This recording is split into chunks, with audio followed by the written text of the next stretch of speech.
Bonjour à tous, nous nous retrouvons pour cette dernière vidéo sur la formation liturgique consacrée plus spécialement au chant liturgique. Tout à fait, donc après les deux premières séances, cette fois-ci je me propose de faire une introduction générale sur ce que c'est que le chant liturgique, et puis Paul vous expliquera comment choisir des chants. Déjà il faut savoir que le fait de chanter, c'est la Bible qui nous l'enseigne. L'exemple le plus criant, c'est les psaumes, qui sont déjà des prières faites pour être chantées, et qui en plus nous appellent en permanence à chanter. Je pourrais vous citer des dizaines et des dizaines d'exemples de psaumes qui nous invitent à chanter. Je pense en particulier au psaume 97 qui nous invite à chanter au Seigneur un chant nouveau, mais il y aurait plein d'autres exemples. Et puis, la Bible nous montre que dans son histoire, le peuple juif a toujours chanté au moment important. On pourrait parler par exemple du deuxième livre des Chroniques, qui dans le chapitre 5 nous raconte comme l'arrivée de l'Arche d'Alliance dans le peuple. Et là, que fait le peuple? La première chose qu'il fait, c'est de chanter. On nous dit que plus de 120 prêtres se réunissent avec des trompettes pour accompagner les chants du peuple. Et donc là, voilà, on voit vraiment cette importance du chant, ce cri de joie. On pourrait aussi parler du livre de l'Exode, où dès que le peuple juif a franchi la mer Rouge, son premier réflexe est de chanter pour le Seigneur. Dans le Nouveau Testament, nous avons aussi de nombreux appels à chanter. On pourrait parler de Paul dans sa lettre aux Colossiens, qui nous invite à chanter au Seigneur des cantiques et des hymnes appropriés. Et enfin, le dernier élément qui, je pense, aussi est important, c'est à la fois dans l'Ancien Testament, je crois que c'est dans le livre d'Ésaïe, et dans le Nouveau Testament, notamment dans l'Apocalypse, on apprend que le chant est le premier réflexe des sauvés. Au-delà de s'appuyer sur la Bible, ce qui est déjà un élément très important, l'importance du chant liturgique nous est révélée par le magistère et par les pères de l'Église. Saint Augustin nous enseigne l'importance du chant. Je me permets de le citer directement. Le jubilus est une façon de chanter qui signifie qu'on laisse le cœur engendrer ce qu'on ne peut plus dire. Et à qui convient un tel jubilus, sinon au Dieu ineffable? Est ineffable ce qu'on ne peut exprimer avec des mots. Et si tu ne peux pas l'exprimer, mais que tu ne veux tout de même pas le taire, que te reste-t-il sinon à jubiler pour que le cœur se réjouisse sans parole et que la largeur infinie de ta joie ne soit plus limitée par des mots. Belle manière de transmettre cet adage populaire qui nous dit que la musique commence là où les mots s'arrêtent. Donc, en fait, on a besoin du chant, on a besoin de la beauté pour déployer la liturgie. Notre oui doit être mobilisé par des beaux chants qui vont nous donner une idée de la beauté divine. Évidemment, Dieu n'a pas besoin de nos chants. En revanche, il est bon et il est plaisant pour Dieu de voir que nous faisons de notre mieux, que nous mettons tout notre cœur à lui plaire, et le chant et la beauté va nous donner une idée même de Dieu. On pourrait se demander, qu'est-ce qu'un chant liturgique? Alors, le Concile Vatican II nous l'enseigne, le chant grégorien est le chant liturgique par excellence. Donc là-dessus, il y a une réponse assez claire, mais évidemment, il n'y a pas que le chant grégorien qui soit un chant liturgique. Si je cite le Concile de Vatican II, il nous dit que les autres genres de musique sacrée, mais surtout la polyphonie, ne sont nullement exclus de la célébration des offices divins, pourvu qu'ils s'accordent avec l'esprit de l'action liturgique. C'est assez intéressant de remarquer que déjà la première fois que l'Église fixe un chant comme chant officiel de l'action liturgique, donc le chant grégorien, c'est aussi le moment où elle ouvre le chant liturgique aux langues vernaculaires et aux autres genres de musique.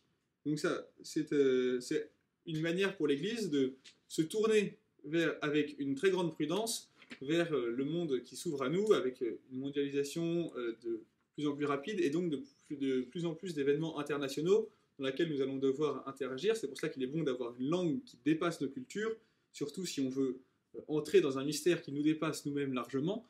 C'est pour ça qu'il est bon d'avoir le latin, mais en même temps, pour inculturer la foi et pour se l'approprier, il est bon aussi de pouvoir l'exprimer dans sa langue maternelle. Et comment savoir si un chant est liturgique? Eh bien déjà, on peut regarder si il est accepté par les textes, s'il correspond au moment, à l'action liturgique. Il est primordial qu'un geste ou un chant liturgique puisse remplir son munus ministeriale, c'est-à-dire sa fonction de service. Le chant liturgique, c'est toujours un équilibre assez précaire entre l'esthétisme, avoir quelque chose de beau, et le pragmatisme, avoir quelque chose qui soit à la fois facile et facilement chantable par le peuple, et qui correspondent à l'action qu'on est en train de dérouler.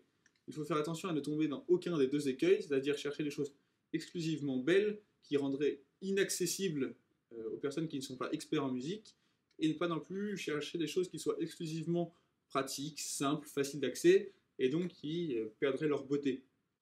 On pourrait dire en une phrase qu'un chant liturgique, c'est un chant qui est composé pour la liturgie, un chant qui ne prend pas la place de la liturgie, tant sur le plan temporel, le chant ne doit pas prendre plus de place que le reste de l'action, mais surtout sur le plan artistique. C'est très important que la musique soit au service du texte et de l'action qui est en train de se dérouler. Une litanie doit avoir une forme de litanie, un chant de louange doit avoir une forme, doit manifester la louange et la joie. Un chant pour le deuil doit manifester la compassion et la tristesse dans laquelle nous sommes plongés.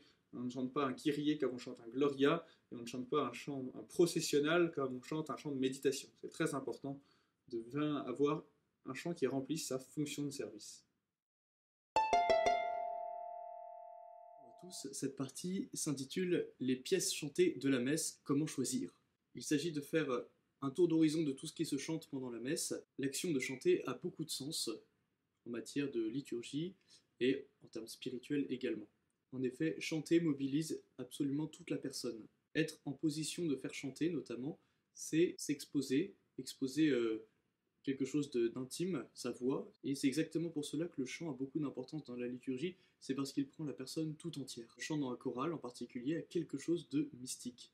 Dans la liturgie, un chanteur rompu à l'exercice sait combien tout son être est mobilisé. Son corps est mobilisé, est épuisé, puisque chanter est un acte physique qui demande parfois du travail vocal, du travail de répétition qui vous fatigue et qui vous épuise. Votre intelligence et votre mémoire également sont mobilisées, puisque vous devez être informé du cérémonial, du rituel, mais aussi de la musique un petit peu.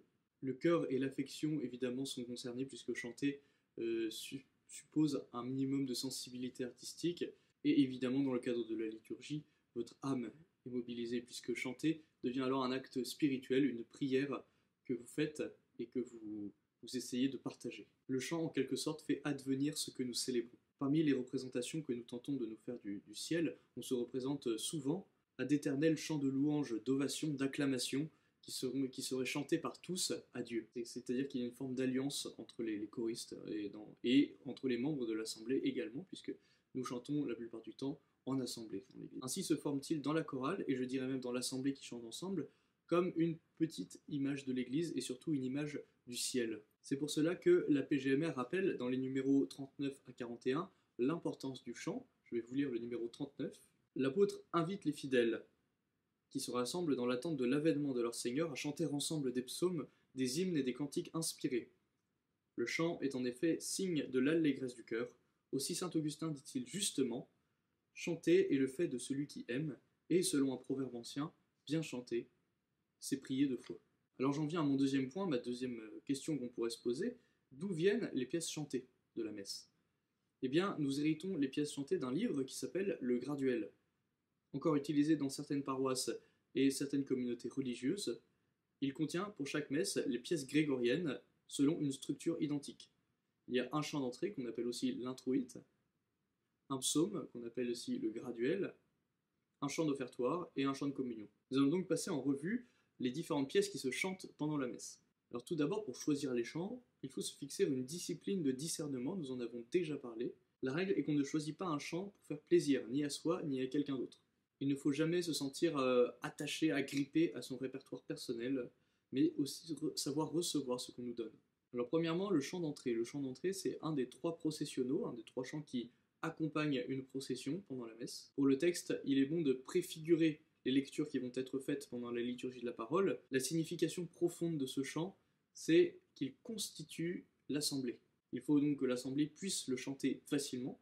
Le deuxième chant que nous allons voir, c'est le psaume. C'est une partie de la parole de Dieu.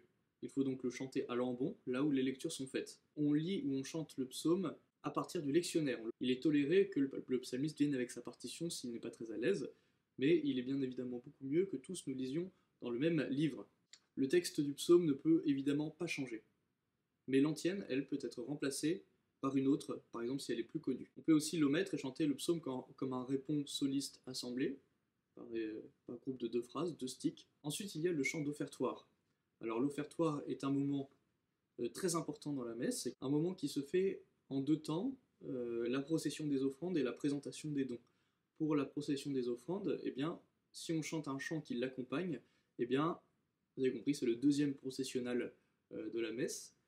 Et si jamais c'est la présentation des dons, eh bien, c'est un chant plus méditatif, mais qui fera aussi référence à l'offrande. C'est pas parce que c'est un moment calme qu'il faut prendre un chant d'adoration. 4e chant, le chant de communion, c'est le dernier processionnal de la messe, donc il y avait le chant d'entrée, le chant de la procession des offrandes et le chant de la procession de communion maintenant. Il faut là encore accompagner un mouvement de marche. Quand nous communions, nous nous approchons de l'autel depuis notre place, nous voyons l'église d'une manière très différente, nous nous approchons du chœur, du prêtre, et donc finalement il y a un mouvement, vous voyez, de l'assemblée, un changement de vision sur les choses, et voilà, il est bon que ce chant accompagne ce mouvement d'avancer. 5e chant, le chant facultatif d'action de grâce. Alors je vous lis le numéro de la PGMR qui le concerne tout simplement. Lorsque la distribution de la communion est achevée, le prêtre et les fidèles, si cela est opportun, prient en silence pendant un certain temps. Si on le décide ainsi, toute l'assemblée pourra exécuter une hymne, un psaume ou bien un autre chant de louange. Enfin, 6e chant, le chant d'envoi. Comme son nom l'indique, il n'accompagne pas la procession des ministres à la sacristie, il accompagne l'envoi de la foule. Alors ça ne veut pas dire qu'il faut partir à ce moment-là, évidemment. L'assemblée est préparée à son envoi par ce chant. Voilà, donc ce n'est pas un processionnal. On peut évidemment le remplacer par une hymne mariale. Concernant les chants à la Vierge Marie, sachez qu'on ne peut jamais prendre en chant d'entrée, ni en chant de communion, ni en chant d'offertoire. En chant de sortie, c'est possible, parce qu'on rend un hommage à la Vierge Marie, mais c'est pas vraiment un chant d'envoi. Il est toléré que lors des grandes fêtes mariales, on remplace le chant d'entrée, l'introïte, par une hymne mariale, mais vraiment ce n'est pas du tout l'usage. Enfin, il y a tout un pan dont je n'ai pas parlé, c'est l'ordinaire de la messe, le Kyrie allé. Il faut que l'assemblée les chante, surtout le Sanctus et l'Alléluia. Il est bon de garder le même ordinaire, ça donne une couleur musicale à la messe, à la célébration. Et voilà, nous espérons que cette série de vidéos de formation vous auront plu, vous auront donné envie de poursuivre par vous-même les recherches, parce qu'il y aurait évidemment beaucoup de choses à dire en plus sur la liturgie, sur la messe. Et donc nous, ce qu'on a essayé de faire, et qu'on espère avoir réussi à faire, c'est de donner un goût pour la formation, un esprit de formation. Donc surtout, n'hésitez pas, on vous met en description plein de liens, plein de ressources, si vous voulez continuer à travailler et à vous former, notamment vers le site de la Conférence des évêques de France ou quelques ouvrages qui peuvent être intéressants à voir.